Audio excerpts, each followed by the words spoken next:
Minister Hulusi Akar, Defense Minister of Turkey, thank you so much for joining us at HFX 2020. Thank you. Yeah, it's a pity we can't meet in person, but such are the times we live in. And I remember talking to you, was it a couple of years ago, at Halifax itself? True, yes.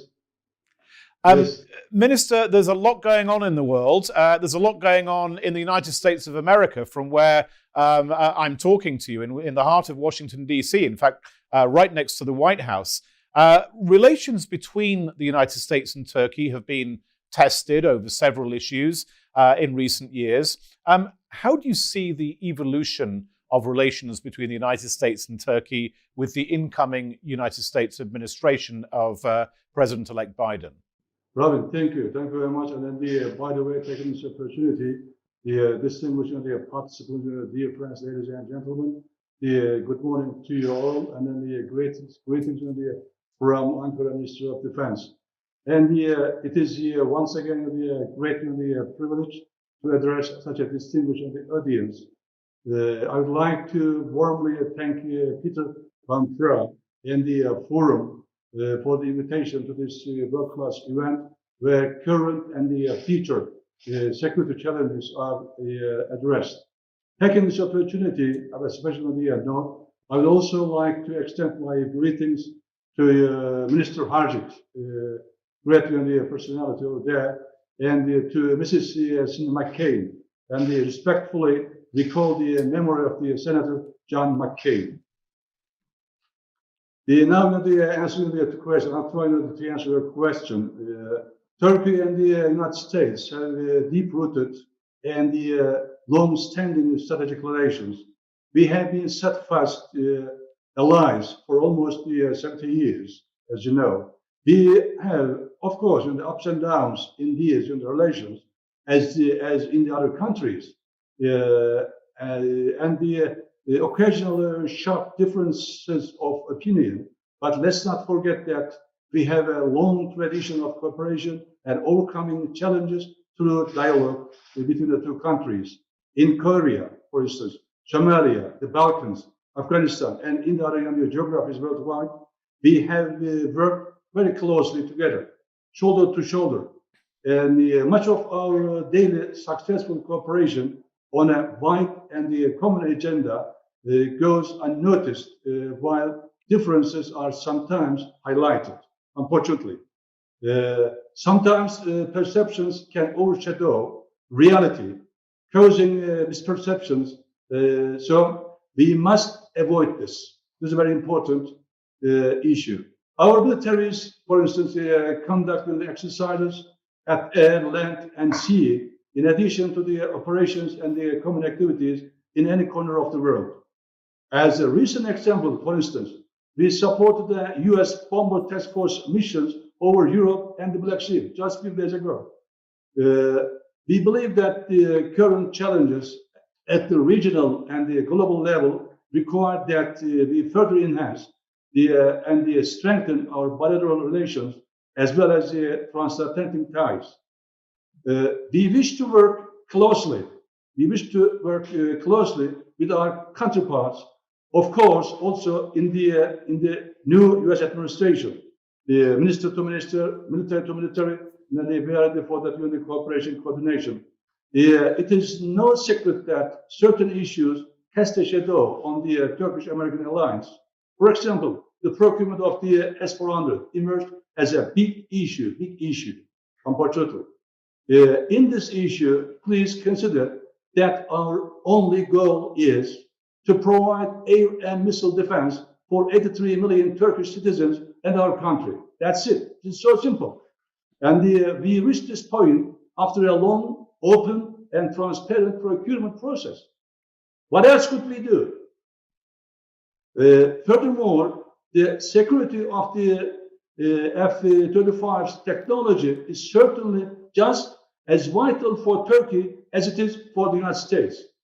So please consider, because these are the issues, these are the points. We know that the United States had some concerns, and our offer to address these concerns is still on the table. In any case, We must avoid the language of the threats and the sanctions, which is not an appropriate means to address differences among almost 70-year-old allies. Turkey plays an indispensable part in the destiny of a wide region, including in the transatlantic area. Please remember, Turkey's resolute stance on many issues helps to deter adversaries and, of course, specifically terrorists. I believe that the United States as a global power, all of us know aware of this, and the Turkey as a regional power can continue to complement each other for the benefit of our nations and the whole region, maybe the whole world. In conclusion, I believe that the ties of alliance based on our shared values and enduring long-term common interests will continue to provide vital contributions to peace and security. Minister, Turkey not only has a long-standing, very important bilateral relationship with the United States, Turkey is also a member of NATO, and it occupies a fundamentally important part in NATO's architecture. I mean, all you have to do is look at the map, frankly, to see how important Turkey is. And yet there have, of course, been difficulties between different NATO members. The Mediterranean is a difficult place. There are lots of old rivalries going on. Have recent developments affected Turkey's perspective on NATO? Robin, thank you. This is another important question from time to time we are facing. And we are trying to explain our counterpart, our colleagues, friends, as the most successful alliance in history. First of all, we firmly believe NATO is as active and vibrant as ever. Number one. Number two, continues to successfully adapt and counter diverse threats currently. As a NATO ally for almost 7 decades, Turkey has made essential contributions to Euro-Atlantic security. The alliance is the cornerstone of our defense and security policy as well. Turkey is among the top 5 troop contributors to NATO missions and operations. Everybody knows this. And among the top 8 contributors in financial terms too. In an alliance of the 30 nations, different views and the approaches are quite normal. The strength of NATO lies in its ability to overcome differences. Turkey is at the core of NATO, no doubt, sharing all its values and burdens, and plus fulfilling all its responsibilities in operation and exercises, whatever needed. In addition to dealing with the regional crises, fighting terrorist groups, and contributing to NATO's missions. We are also protecting the borders of NATO and Europe. Remember, our borders at the same time the borders of the NATO and Europe. This is a heavy burden. I believe you will appreciate it. Turkey's priority is always to address all challenges, first and foremost, in solidarity and cooperation with its allies. Finally, we only seek solidarity, cooperation, and the understanding from our allies in an objective and impartial manner. This is all what we are requesting from our allied countries. Minister, you've obviously seen the recent terrible events in France with the beheadings, with the terrorist problem that exists all over Europe, and it exists all over the world, frankly. Turkey has also suffered terribly from terrorism, and you're right on the border, of course, of the region in which a lot of that terrorism actually arises. What is the latest situation in Turkey regarding terrorism? I mean, are you at a state of alert, or are you always at a state of alert? I mean, just give a sense of how you have to be prepared for terrorist attacks in Turkey. Yes, when we look at around in general, we are fighting against terrorism in any corner of around Turkey, around one country. As you see, the current security environment is more unstable, and unpredictable than ever in our region, unfortunately. We are particularly concerned that the terrorist organizations continue to take advantage of the power vacuums and the disorders around in the geography around Turkey. Today, we are conducting a relentless struggle against Daesh, also known as ISIS, the PKK-YPG, as well as the Gülenist terrorist organization.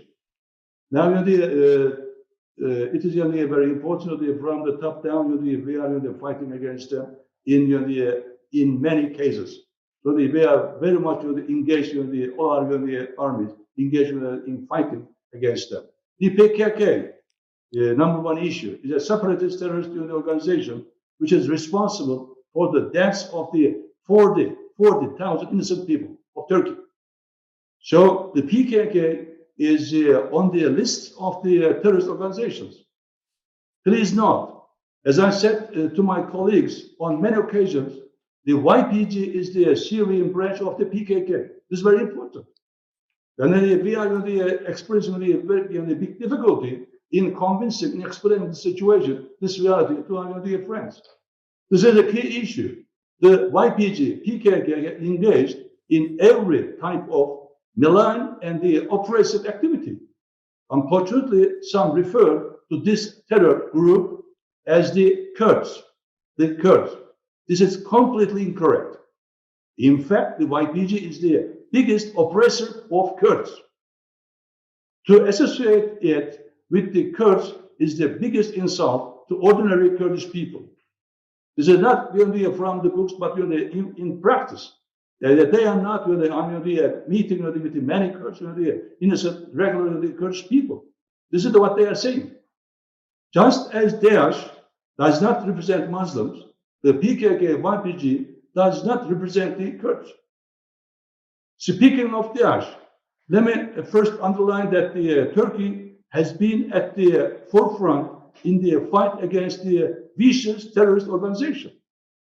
We have actively participated in coalition efforts against Daesh and have paid a heavy price. This is why Daesh attacked Turkey and caused the loss of almost 600 innocent Turkish citizens. I should emphasize that the Turkish armed forces is the only, this is very important, only allied army to fight Daesh hand to hand. The rest of them are fighting by air. As you know, Turkey alone has neutralized almost 4,000 of the most radical Daesh militants both in Syria and Iraq. Despite this fact, we have unfortunately witnessed manipulative claims and disinformation against one country. This is unfair. In addition, we prevented the entrance of the thousands of the foreign terrorist fighters to Turkey and extradited thousands of them from my country. FETÖ, the Gülenist terrorist organization, is also one of the most serious threats to Turkey. This is a clandestine, criminal, and the terrorist organization, which is without the precedent in terms of its global reach, ambitions, and the methods. To understand the security threat posed by the terrorist organization, it is enough to look at the 15th July coup attempt, failed coup attempt in Turkey. During this attempt, FETÖ, this terrorist organization, killed 251 Turkish citizens and wounded more than 2,000. Syria is not an easy place to navigate, and obviously, as you've pointed out, you're right on the front line. What is the Turkish approach to the regime of Bashar al-Assad? I mean, does this regime have to go? If so, what would replace it? I mean, it's very easy sitting in Washington, D.C. or London to just create some sort of blueprint for Syria. You're right on the border with Syria. What is your approach to the future of Syria? Because the Syrian crisis has become the bloodiest conflict, for your information, in the region since World War II. We have embraced millions of Syrians, on the other hand, and Iraqi refugees, regardless of their ethnicity or faith, including Yazidis, Arabs, Christians, Assyrians, and many others. This is very important, and this should be known by everybody. We have prevented humanitarian tragedies and separatist aims. Over the last 4 years, we had to conduct for operations in the north of Syria, our aims were, this is very important again, to protect our borders and citizens, to eliminate the threat of terrorism, to stop irregular migration, and to establish a safe zone for the displaced Syrians. As our President Erdogan stressed many times, we will not allow the terrorist organization, the PKK, PYD, YPG, to establish a terror corridor along our borders. This is a very important issue. As you know, we are hosting around 3.6 million Syrians in Turkey and providing aid and assistance to a further 4 million internally displaced persons, IDP, inside Syria. This is a considerable burden for Turkey on behalf of Europe and the international community. In Idlib, now still we were fighting over there to stop all those undesired developments. In Idlib, the ceasefire declared with Turkey's efforts in March has greatly reduced the violence currently. However, we should be very cautious of the serious potential for the further regime attacks, which could cause massive flows of refugees to Turkey and beyond. As a result of Turkey's extensive efforts and assistance to help normalize life, a huge humanitarian crisis has been prevented. Sure.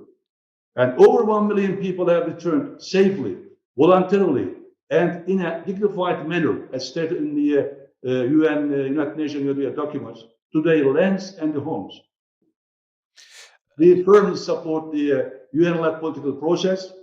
Ultimately, we wish to see a stable, democratic, politically and territorially united Syria as our neighbor. This is what we are trying to do with our activities. That's all I can tell you. Minister, the region you live in is fraught with difficulties, and the whole Mediterranean region. I wanted to turn to Libya right now, and it's extraordinary what has been going on in Libya, where Turkey has essentially been on the side of the United Nations posture, and yet other countries, including fellow NATO members like France, have taken a different position. I mean, the events in Libya have reached a new stage with the UN-led dialogue. What is Turkey's perspective right now on Libya? Yeah, Robin, thank you. Thank you for this question. This is very simple the answer. The preservation of the sovereignty, territorial integrity, and the political unity of Libya are our guiding principles, number one. And we support the UN-recognized legitimate government of Libya, the government of the National Accord, GNA. After Haftar's forces intensified their attacks on Tripoli in 2019, the head of GNA asked for support from 5 countries. Turkey was the only nation to respond positively to this request. We are providing train, assist, and the advice support to the government of Libya based on this invitation and our bilateral agreement. Remember, Haftar's forces, supported by mercenary groups, have indiscriminately shelled hospitals, ports, airports, schools, embassies, residential areas, and medical supply depots. They cut off the water and the power supply of Tripoli as well, even during the COVID-19 pandemic. As part of our humanitarian assistance, we are running a hospital, clearing landmines and IEDs led by Haftar's forces. The mass graves, also discovered after Haftar's forces withdrew, are evidence of crimes against humanity. Turkey prevented further humanitarian tragedies by responding to the call of the legitimate Libyan government. Please note, by the end of March, the GNA started a counter-offensive operation, and its strong resistance against the Haftar prevented further chaos. This provided a valuable window of opportunity for a peaceful resolution. Haftar and his foreign supporters must not be allowed to spoil this opportunity. In order to achieve peaceful resolution, we support UN-led peace efforts. In the end, that I can tell you, in both Syria and Libya, Turkey has been the country that prevented new humanitarian tragedies and further refugee flows. We fight against them, for the benefit of Turkey, but at the same time for the benefit of the allied countries as well. Thank you, Minister. Finally, let's spin back to the Eastern Mediterranean. As I said, there's barely a dull moment in your part of the world. What is Turkey's approach to the Eastern Mediterranean? I mean, there are all sorts of different issues going on at once. What are your expectations? What are the outcomes in that part of the world? There are, unfortunately, a number of disputes in the Eastern Mediterranean and in the Aegean Sea. The core of these disputes are the excessive claims by the Greek government and the Greek Cypriot administration. And then we have to know this first. They violate the sovereign rights of both Turkey and the Turkish Cypriots is another important issue. For example, in the Aegean Sea, the Greek government has violated international agreements. It is very clear by undermining the demilitarized status of the islands. Very important. They violated. It is open. Everyone knows this. Furthermore, they claim territorial waters of 6 miles, but their airspace claim is for 10 miles. This is a one-of-a-kind approach and is only asserted by the Greek government in the world. There is no example. There's not an example. This is also the pretext of their allegations for the so-called airspace violations. In fact, it is not just Turkey that recognizes these inconsistencies. Some countries also indicate them. No need to tell their name. Keep in mind, Turkey has the longest coastline in the Eastern Mediterranean, almost 2,000 kilometers. However, they are trying to confine Turkey strictly to her coasts. Furthermore, the Greek government claims continental shelf area of 40,000 square kilometers for a 10 square kilometers island. Unbelievable. This island is about 600 kilometers away from the Greek mainland, but is only 2 kilometers away from Turkey, 1,950 meters away from Turkey. It is obvious that such claims are not realistic, not fair, or not acceptable. As a matter of fact, both the United States and the EU state that the map used by the Greek government for her claims has no legal value. I must emphasize, Turkey has no intention of violating any country's legitimate rights, interests, or borders. However, Turkey will naturally stand firm against attempts to harm her rights and interests, and those of the Turkish Cypriots. Indeed, we have been very patient. We waited for more than a decade to start seismic research activities in the continental shelf that we had registered.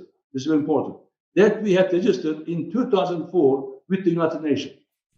Despite the differences, we are in favor of resolving all the outstanding problems with Greece through international law, good neighborly relations, mutual goodwill, respect, dialogue, and negotiation, whatever needed. We are ready.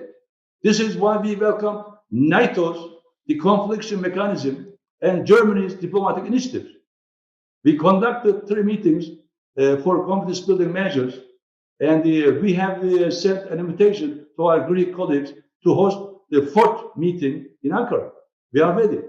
If they can come, tomorrow we are ready to host them here in Ankara. The exploratory talks, the call for the equitable revenue sharing on the island of Cyprus, and the idea of a regional conference on the Eastern Mediterranean are all concrete proposals that we have made. We are ready for a substantive dialogue with Greece on all the outstanding issues without any preconditions. No preconditions. For its part, Turkey has repeatedly shown her goodwill with diplomatic initiatives. All we are asking from our friends and allies is to look at the Greece's claims and their practices in the light of logical and objective criteria, without bias or prejudice, and to compare them to Turkey's legitimate, reasonable, and the common sense approach. Please do it. Thank you. Minister Hulusi Akar, of National Defense Minister of Turkey, thank you so much for being with us today. Thank you. Thank you.